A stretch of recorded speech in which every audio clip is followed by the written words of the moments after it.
Harga emas kembali mulai kenaikan dan kali ini hampir bisa dibilang sudah berada di zona 2660, bahkan bisa dibilang cukup dekat dengan zona 2700. Pertanyaannya adalah apakah kita akan segera melihat 2700 atau kembali melempem atau terkoreksi. Nah, itu semua akan dijawab dengan kondisi data ekonomi nanti malam. Tapi sebelum itu ada satu hal yang cukup menarik di sini kaitannya dengan beberapa agenda ke depan yang menurut saya ini akan cukup menarik karena semua orang menantikan apakah Bank Sentral masih akan menurunkan suku bunga apa tidak.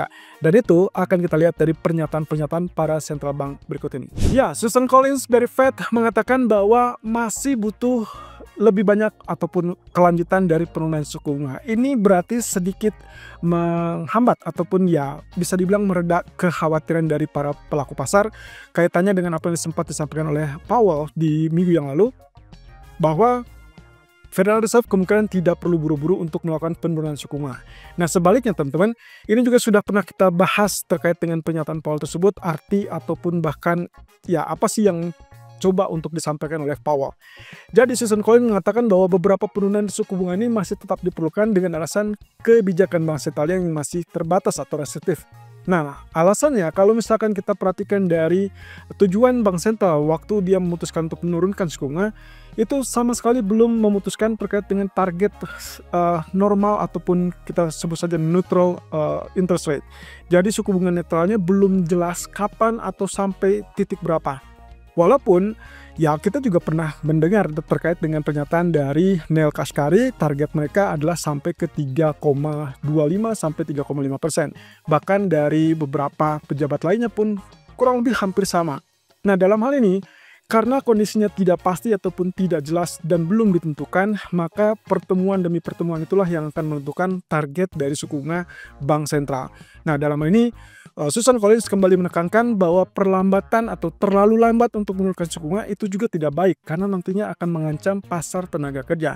Tapi di sisi lain juga dia tidak setuju terkait dengan kalau terlalu buru-buru ataupun terlalu cepat menurunkan suku bunga. So, kira-kira laju pemangkasan berapa poin atau berapa besar yang diperlukan oleh Fed berikutnya? Intinya adalah dalam hal terkait dengan kebijakan, mereka akan mengabaikan kondisi dari politik. Jadi ini persis dengan yang sempat ditekankan oleh Powell beberapa kali sebelum Pilpres kemarin bahwa mereka tidak melihat ataupun akan cenderung independen. Nah, kaitannya dengan hasil Pilpres kemarin, Susan Collins mengingatkan bahwa mereka tidak dalam hal untuk merespons secara cepat. Jadi yang dibutuhkan ini lagi-lagi penekanannya adalah apa yang disampaikan oleh Powell kemarin. Jadi menurut Collins, Fed perlu waktu untuk menilai, dan itu pun kalau misalkan lihat dari apa yang diucapkan oleh Trump kemarin, kebijakan yang akan dijalankan itu harus ditelaah lebih lanjut, detailnya harus terlihat terlebih dulu oleh Fed ataupun Bank Sentral, baru kemudian mereka akan menganalisa dan memproyeksikan ataupun memperhitungkan ke dalam kebijakan moneternya. Jadi tidak buru-buru bukan berarti mereka akan stop penurunan suku bunga. At least 90% dari para analis mengatakan bahwa mereka melihat ada peluang untuk penurunan suku bunga di bulan Desember. Jadi ya kita tinggal tunggu saja. CME Fed Watch Ratio-nya belum berubah, masih 50%-an. Sementara kalau misalkan dari survei para analis menunjukkan ada kemungkinan 90% mengharapkan penurunan suku bunga. Dan sebaliknya, dari bank sentral lain seperti BOE ataupun Bank of England dan juga ECB, kelihatannya di sini yang paling meyakinkan untuk tetap confirm melakukan penurunan suku bunga adalah Bank of England. Dari pernyataannya terkait dengan data inflasi yang kemarin dirilis, angkanya memang kita lihat basis tahunan terutama 2,2%, naik dari ekspektasi ataupun bahkan dari periode sebelumnya. Nah, cuman dari basis bulanannya kecenderungannya turun. Sehingga menurut Ramsday, ini adalah alasan kenapa Bank Sentral masih kemungkinan perlu untuk melakukan penurunan suku bunga lebih lanjut, walaupun tidak disebutkan berapa atau berapa kali atau bahkan berapa banyak. Nah, di sisi lain terkait dengan ECB, hal yang agak sedikit berbeda yaitu kaitannya dengan kebijakan untuk saat ini bisa dibilang kategorinya cukup berhasil menekan inflasi dan cukup yakin juga bahwa nanti di awal tahun 2025 itu akan mencapai ataupun sentuh target inflasi 2%. Nah, tapi sayangnya dalam hal ini pejabat ECB Stornaras mengatakan bahwa dia sih melihatnya suku bunga masih akan tetap terbatas untuk beberapa waktu ke depan. Hanya saja dengan catatan, ya dia akui bahwa akan ada risiko dari perlambatan ekonomi. Jadi kira-kira kalau misalkan perlambatan ekonomi, apakah perlu dia menahan suku bunga lebih lanjut atau justru harusnya menurunkan? Ya, mungkin kita akan lihat dari pernyataan-pernyataan pejabat ECB lainnya yang rata-rata lebih meyakini bahwa ECB masih tetap layak untuk menurunkan suku bunga. Kemudian dari OPEC sendiri, katanya ini ada tanda-tanda kemungkinan di pertemuan bulan Desember mendatang, OPEC itu kemungkinan akan kembali menahan produksinya, teman-teman. Seperti yang kita lihat dalam 2 kali pertemuan terakhir, mereka cenderung menahan diri untuk memompa produksi lebih banyak, padahal rencana semula adalah di Oktober. Jadi kalau misalkan Oktober ditunda, November ditunda, berarti Desember pun akan ditunda. So, harusnya ini berarti masih dalam proyeksi kami, dan sebelumnya kita sempat melihat areal 65, 66 selalu bertahan dan kemudian dia lepas landas ataupun mengalami kenaikan. Nah, kalau misalkan lihat dari harga yang saat ini berada di $69 per barel, maka bukan mustahil sampai akhir Desember kemungkinan kita punya kesempatan untuk melihat crude oil ini mengalami kenaikan. Itu pun dengan catatan kalau betul-betul OPEC menahan diri untuk memompa produksi, alias berarti memperpanjang yang disebut sebagai pemangkasan sukarela. Hal ini tentunya dibutuhkan karena masih lemahnya tingkat permintaan minyak global.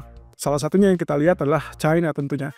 Well, of course, di tahun depan mungkin akan banyak hal yang cukup menarik, termasuk dari sisi geopolitik. Itu sebabnya, menurut UBS, sebetulnya tahun-tahun mendatang ini akan menjadi kesempatan positif untuk komoditi mengalami kenaikan. Hal itu condong ditujukan kepada emas ataupun bahkan harga minyak mentah.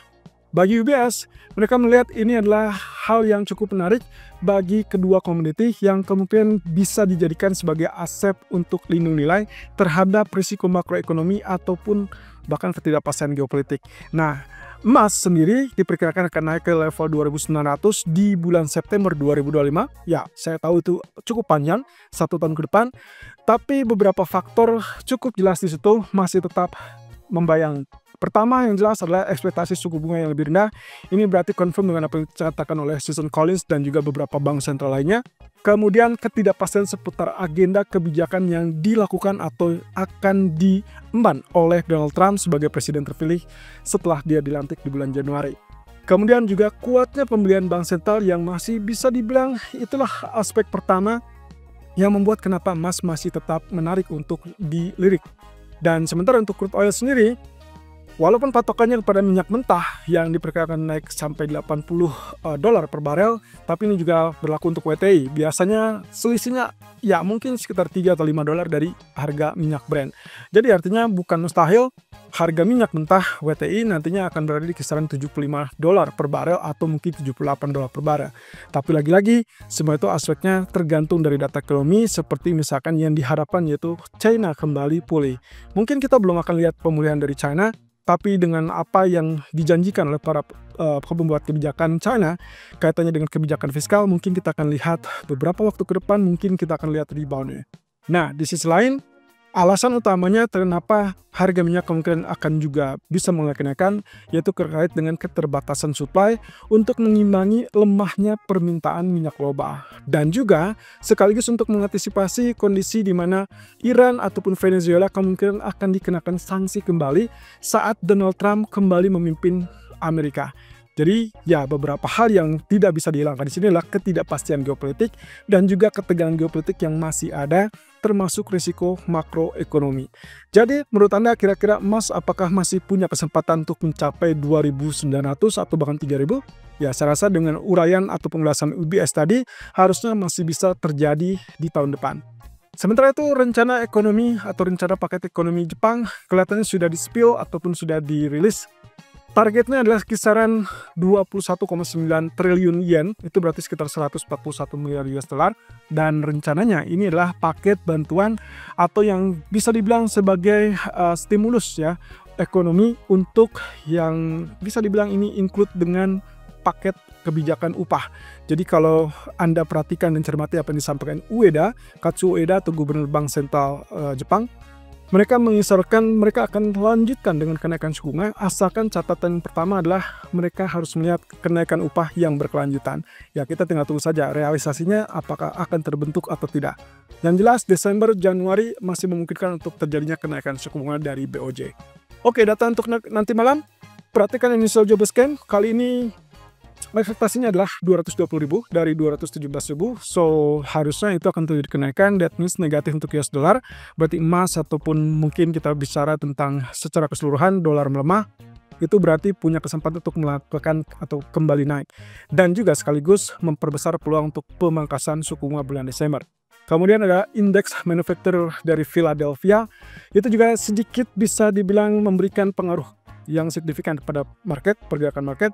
Kalau misalkan angkanya turun, jelas itu adalah positif untuk emas, tapi kalau misalkan naik angkanya berarti emas akan terkoreksi kembali. Dan jangan lupakan existing home sales, yang menurut saya ini juga bisa anggap penggerak market. Walaupun secara keseluruhan pasar tenaga kerja akan jauh lebih menarik daripada data perumahan. Tentunya ini kaitannya dengan kebijakan moneter ataupun suku bunga dari bank sentral, yaitu Federal Reserve di bulan Desember mendatang.